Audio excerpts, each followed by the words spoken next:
Varones israelitas, oíd estas palabras. Jesús Nazareno, varón aprobado por Dios entre vosotros con las maravillas, prodigios y señales que Dios hizo entre vosotros por medio de él, como vosotros mismos sabéis, a este entregado por el determinado consejo y anticipado conocimiento de Dios, prendisteis y matasteis por manos de inicuos, crucificándolo. Oremos.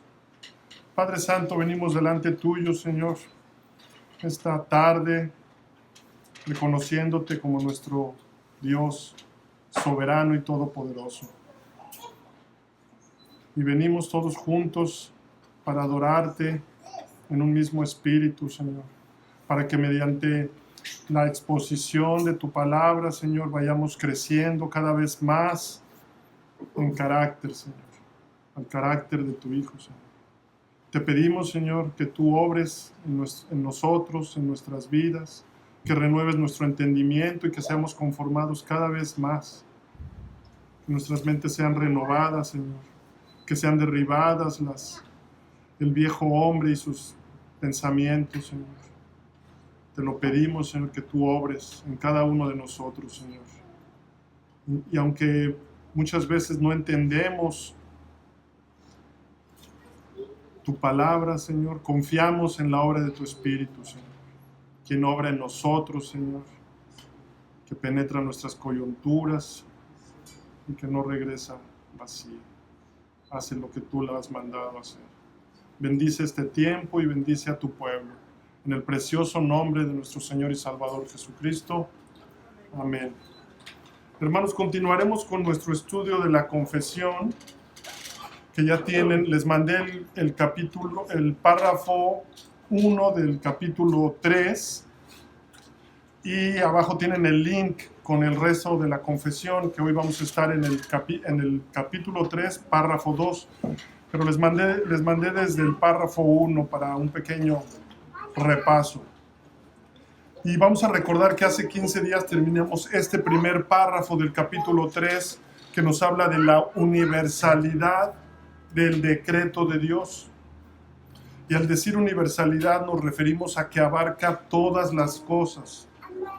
Y también vimos que, sin embargo, Dios no es autor del pecado ni tiene comunión con nadie en el pecado. Noten cómo lo dice del punto 1 al 3 este primer párrafo.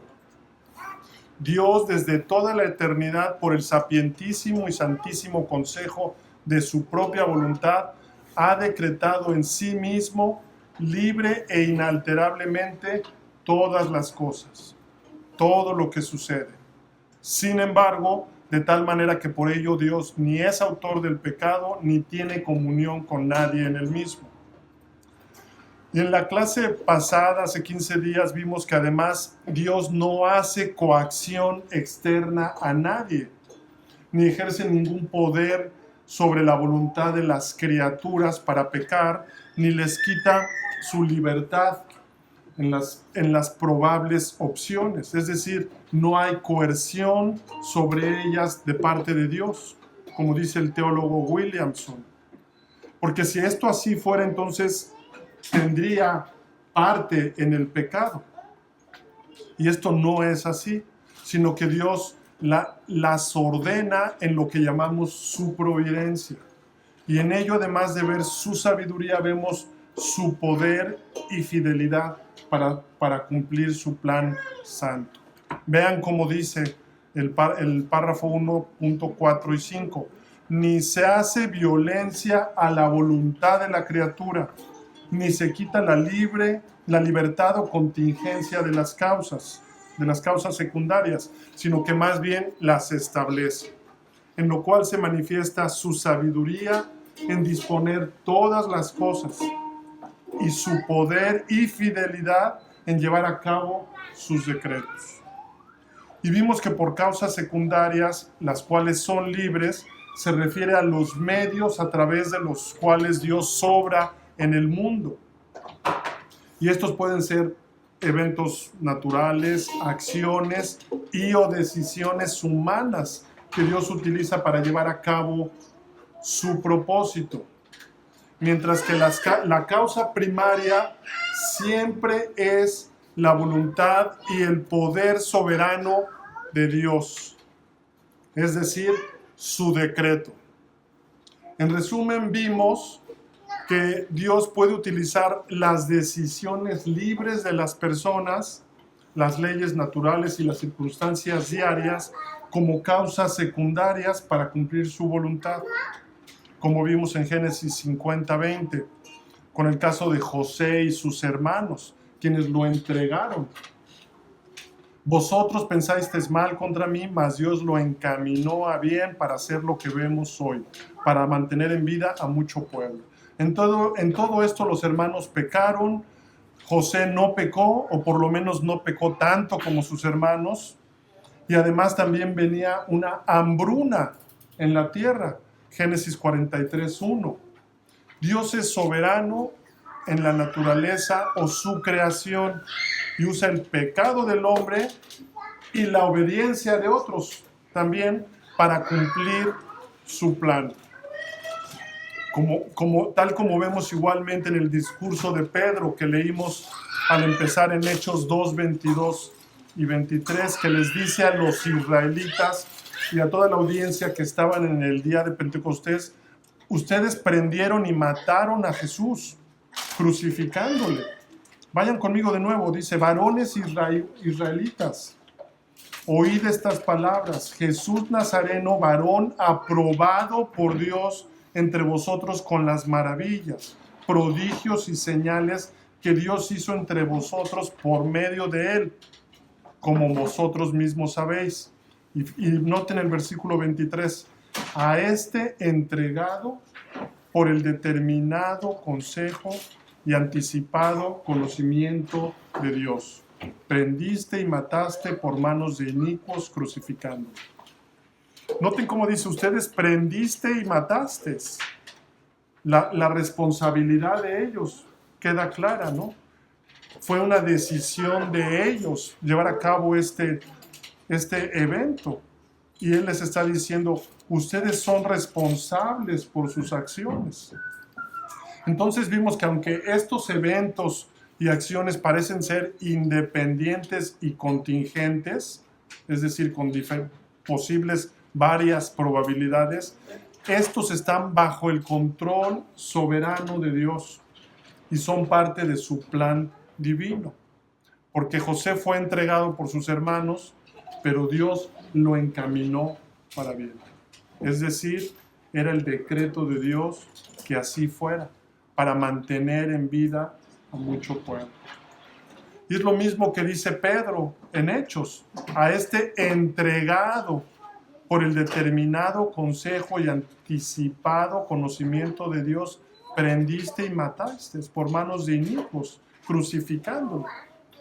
En resumen, la teología reformada y bíblica sostenemos que Dios tiene un plan y propósito soberano, y lo llamamos su decreto, lo cual es la causa primaria.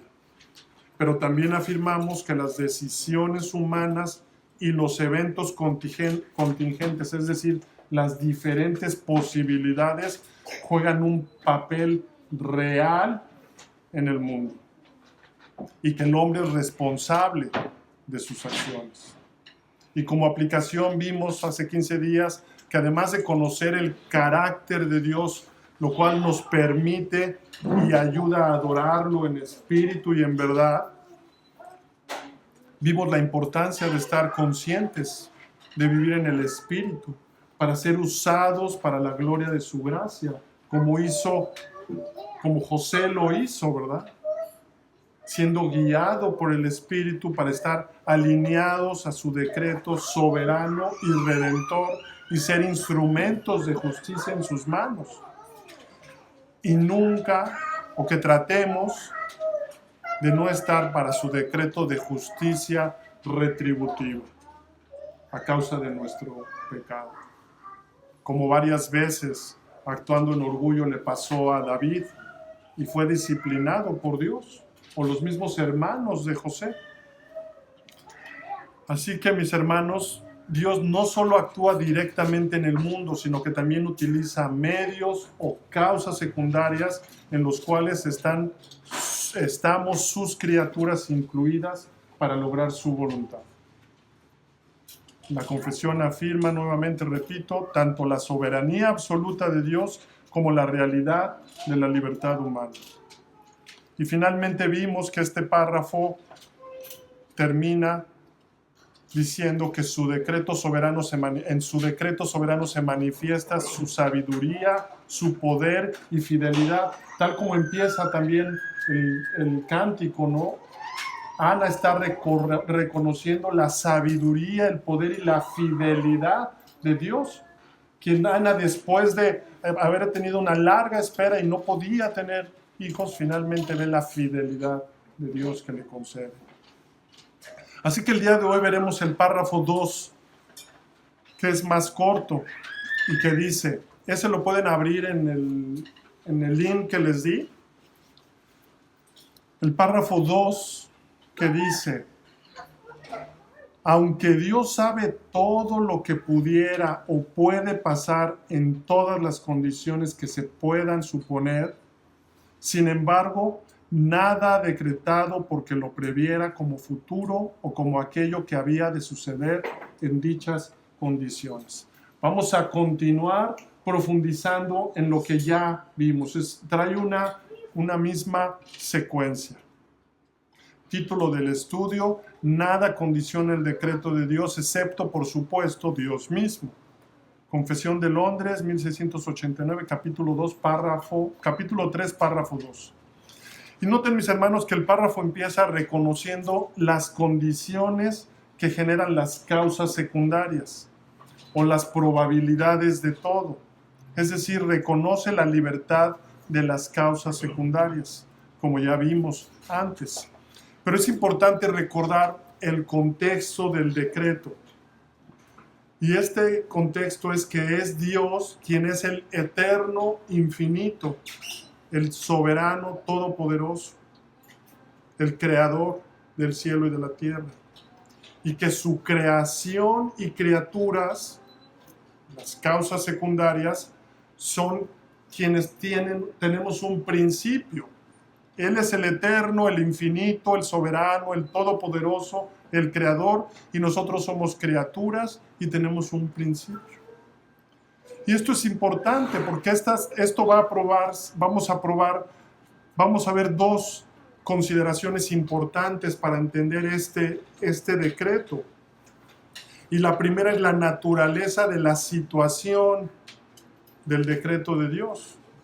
Y es que este decreto es llevado a cabo, es decir, no había nadie o no existía nada cuando Dios decretó.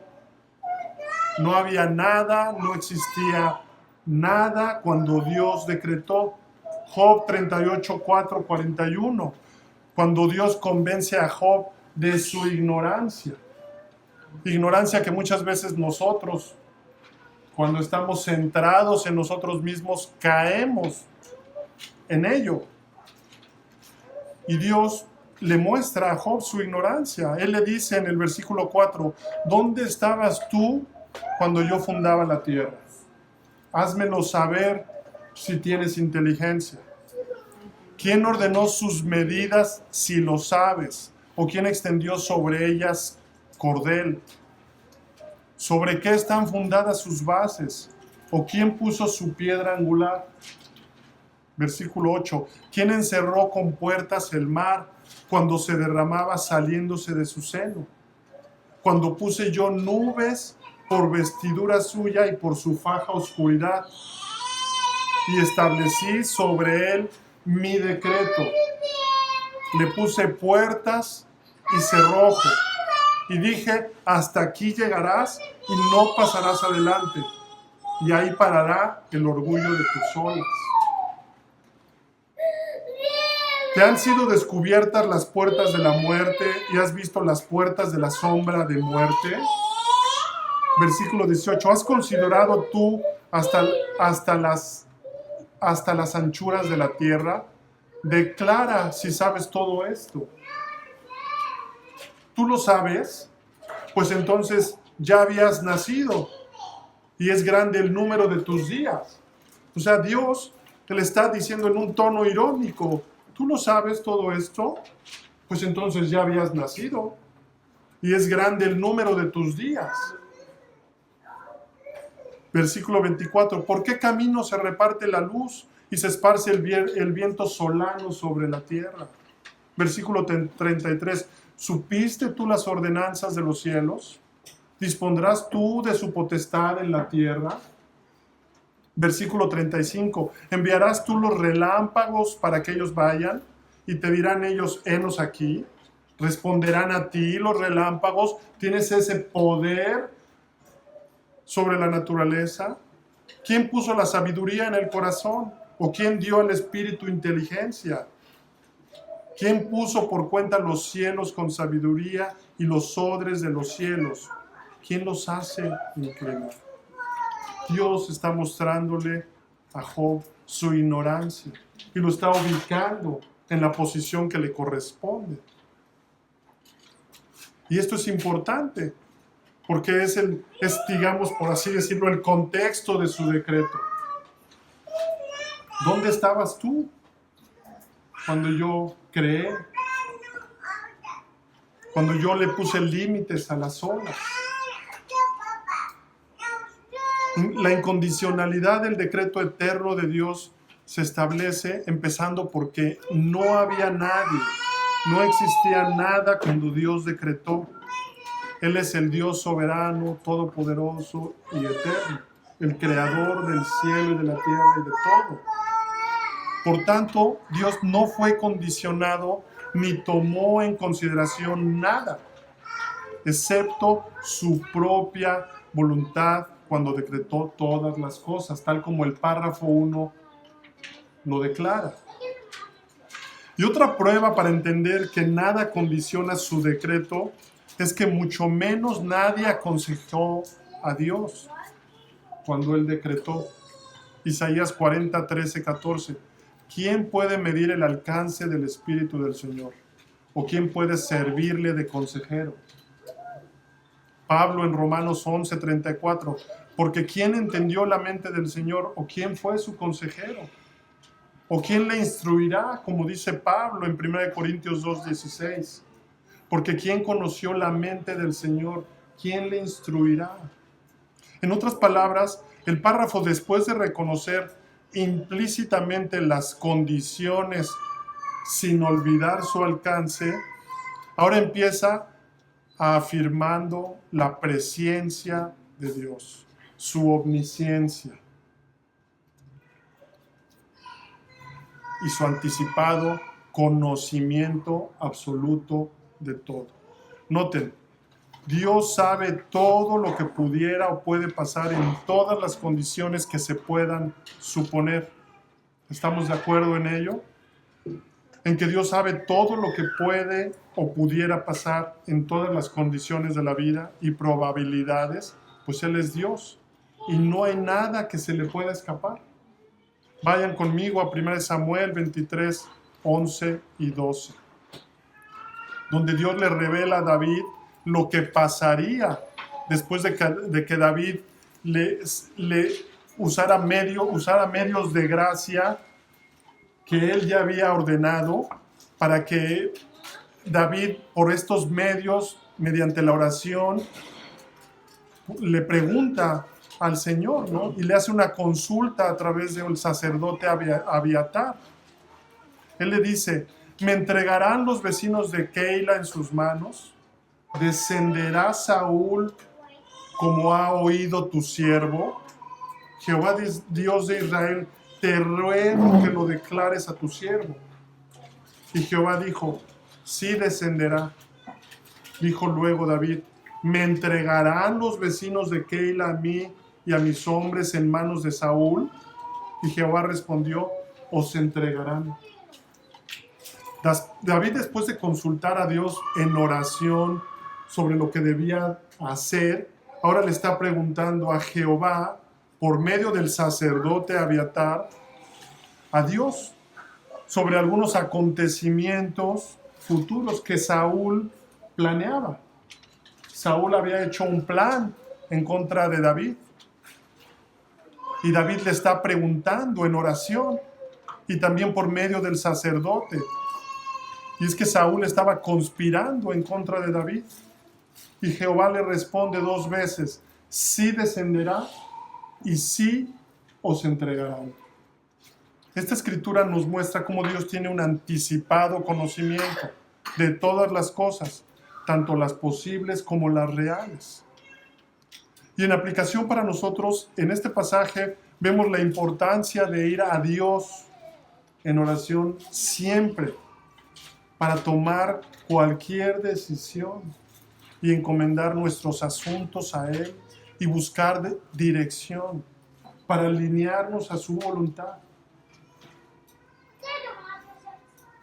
En la vida de un creyente no debería haber lugar a decisiones apresuradas, sin orar, sin consultar a nuestro Dios que sabe todo. No deberíamos de actuar como si no existiera Dios. Tenemos una relación con Dios, tenemos una relación directa con el Padre y podemos acudir en oración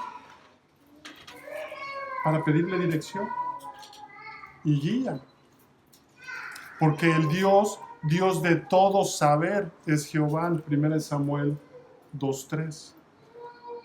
Debemos acercarnos a Él por los medios de gracia, como la oración, reconociendo siempre que Dios es el Dios de la historia y quien gobierna providencialmente. Y nosotros nos queremos alinear a su plan. ¿Me explico? No queremos obrar en orgullo, ignorándolo, porque quién sabe qué pueda pasar, ¿no? Queremos alinearnos a su voluntad. El mismo Jacobo en Hechos 15 se une a Pedro en el relato de cómo Dios visitó por primera vez a los gentiles para tomar de ellos pueblo para su nombre. Y él dice que lo que estaba diciendo él y Pedro concordaban con las palabras de los profetas. Él dice, como está escrito. Y en el versículo 18 dice el Señor que hace conocer todo esto desde tiempos antiguos. Otra traducción dice, esto lo hizo saber desde el principio. En otras palabras, este era su decreto. Y como creyentes queremos estar alineados a su decreto, a su plan, al plan redentor para los creyentes. Dios sabe todo lo que pudiera o puede pasar en todas las condiciones que se puedan suponer. Por eso ahora quiero que noten que el párrafo empezó con una palabra clave que no dije a propósito. Noten cómo dice, aunque. Y es que este aunque es para aclararnos que su presciencia, su omnisciencia, no es lo que determina su decreto. Es decir, su preconocimiento no es el factor que ha determinado su decreto, sino que su decreto es lo que garantiza que así será. Así que su decreto está ligado a su preconocimiento, pues Él es Jehová de todo saber. Vean Isaías 45:21. Proclamad y hacedlos acercarse y entren todos en consulta. ¿Quién hizo oír esto desde el principio? Y lo tiene dicho desde entonces, sino yo, Jehová. Y no hay más Dios que yo, Dios justo y salvador, ninguno otro fuera de mí. ¿Quién hizo oír esto desde el principio? Y lo tiene dicho desde entonces, sino yo, Jehová. Otra traducción dice, vamos ante el juez para ver si pueden responderme. ¿Quién anunció o predijo estas cosas mucho antes de que sucedieran? Fui yo, el único Dios, y no hay otro Dios fuera de mí. Solo yo tengo el poder para ofrecer justicia y salvación. Y ahora con este último versículo podemos empezar a ver para dónde va la incondicionalidad del decreto de Dios. Solo yo tengo el poder para ofrecer justicia y salvación. Así que finalmente Dios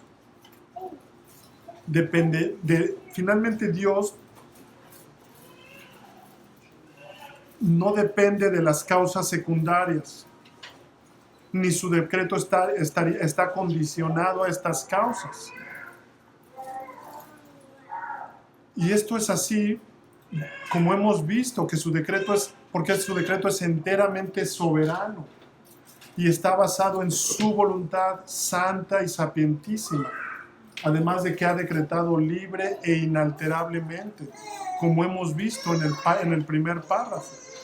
Y la confesión está aclarando esto, porque después de estudiar el párrafo 1, muchos podemos concluir o llegar a la conclusión equivocada de que Dios ha decretado todo porque Él conoce cómo responderá el hombre o cómo actuarán las criaturas.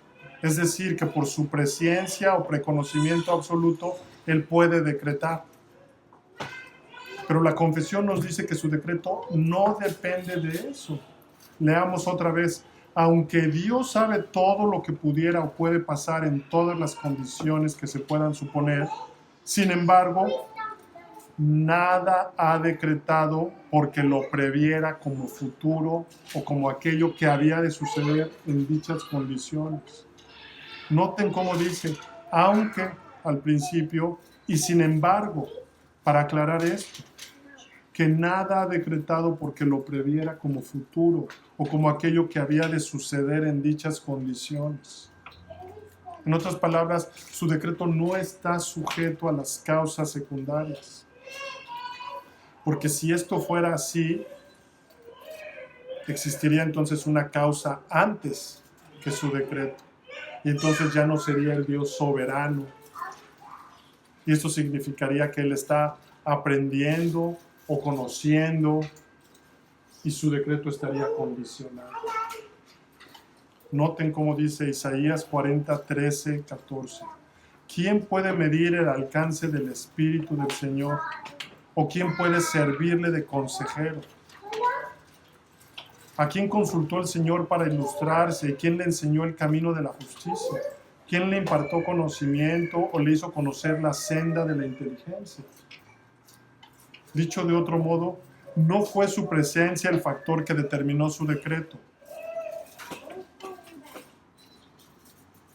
Dios no va decretando como si estuviera aprendiendo o conociendo, sino que en su sabiduría las ordenó para sus propósitos. Y entendiendo este atributo del carácter de Dios soberano al decretar, empezaremos a ver lo grande de la salvación, mis hermanos. Porque tratándose de la salvación, uno podría decir, Dios me escogió porque sabía que yo lo aceptaría, o que yo iba a creer en su Hijo, o que no iba yo a ser tan terco como fulanito, ¿verdad? Porque siempre se la aventamos a alguien más, ¿no? Y por eso me escogió, porque no soy tan malo, ¿no?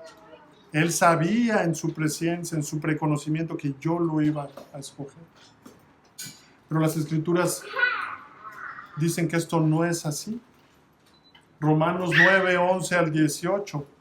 Pues no había aún nacido, ni habían hecho aún ni bien ni mal, para que el propósito de Dios conforme a la elección permaneciese, no por las obras, sino por el que llama. Se le dijo, el mayor servirá al menor, como está escrito. A Jacob amé, mas a Esaú aborrecí. ¿Qué pues diremos? ¿Que hay injusticia en Dios? En ninguna manera. Pues a Moisés dice, tendré misericordia del que yo tenga misericordia, y me compadeceré del que yo me compadezca. Así que no depende del que quiere ni del que corre, sino de Dios que tiene misericordia. Porque la Escritura dice a Faraón, para esto mismo te he levantado, para mostrar en ti mi poder y para que mi nombre sea anunciado por toda la tierra. De manera de quien quiere tiene misericordia y al que quiere endurecer, endurece. Dios es soberano sobre su creación y criaturas y solo Él puede decir: tendré misericordia del que yo tenga misericordia y me compadeceré del que yo me compadezca. Primera de Samuel 2, versículos 6 al 8 dice: Jehová mata y Él da vida. Él hace descender al Seol y hace subir. Jehová empobrece y Él enriquece. Abate y enaltece. Él levanta del polvo al pobre, y del muladar exalta al menesteroso, para hacerle sentarse con príncipes y heredar un sitio de honor. Porque de Jehová son las columnas de la tierra, y Él afirmó sobre ellas el mundo. Alguien podría decir todavía: esto no es justo. Pero mis hermanos, que no se nos olvide nunca que el único que verdaderamente ha sido injusto es que el Hijo de Dios fuera crucificado y muriera por manos de inicuos. Eso sí fue injusto. Que un hombre así aprobado por Dios sufriera una muerte tan vergonzosa, ignominiosa, como dice Matthew Henry, como si estuviese abandonado y desamparado por Dios. Eso es injusto. Un hombre aprobado por Dios. Porque, mis hermanos, los ejecutores de la muerte de Cristo cometieron el crimen más abominable de todos los siglos, como comenta Matthew Henry. Es decir, los paganos romanos sin ley crucificaron al Hijo de Dios. Pero el que movía todos los hilos de la trama, el mayor responsable, pero el menos culpable, era el mismo Dios Padre, que por medio de esa muerte se proveía a sí mismo del único sacrificio aceptable para la redención del mundo, el precio de la sangre de su Hijo, el que nunca hizo maldad ni hubo engaño en su boca.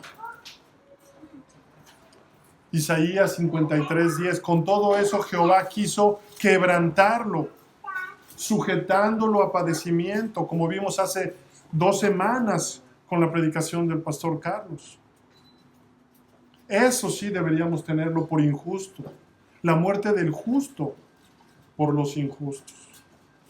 Pero mis hermanos, la muerte de Cristo era la obra magna de Dios, la gran proeza por excelencia. En donde vemos su sabiduría, su poder y amor infinito hacia su pueblo. Porque por este sacrificio es que ahora tenemos redención. Y era el plan perfecto de Dios cumpliendo su voluntad. Hermanos, es impresionante cuando empieza uno a entender todo esto y se voltea uno hacia atrás y dice: ¿en qué estaba yo pensando, ignorando esto? Las tantas veces que escuché el Evangelio, ¿qué estaba yo pensando? Isaías agrega: cuando haya puesto su vida en expiación por el pecado, verá linaje, vivirá por largos días, y la voluntad de Jehová será en su mano prosperada. Dios Padre se proveyó con su Hijo como sacrificio perfecto para el perdón de los pecados de los injustos. Y al mismo tiempo tenía previo conocimiento de hasta dónde llegaría la maldad del hombre crucificando a su Hijo, quien era probado y quien nunca hizo maldad ni hubo engaño.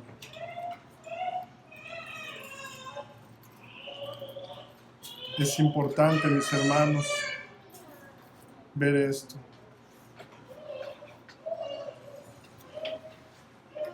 La profecía de la Escritura se considera, por tanto, o por así decirlo, la transcripción no de lo que Dios prevé, sino de lo que Dios decreta.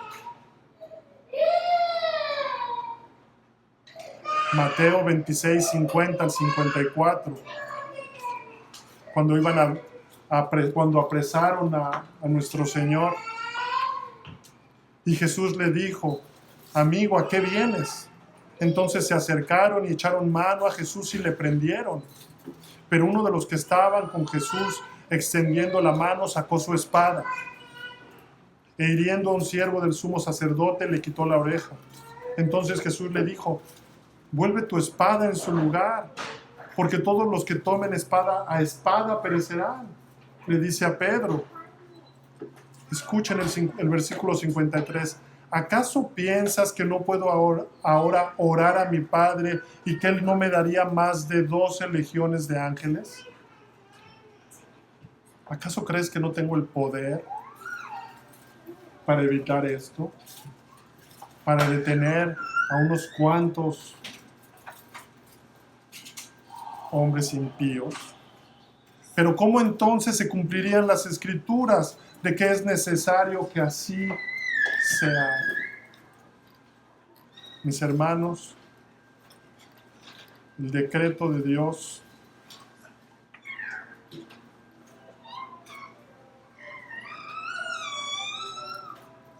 está basado por las profecías, por así decirlo, y las predicciones de acontecimientos futuros no se consideran como basadas en la presciencia o el conocimiento divino, sino como basadas en el decreto divino.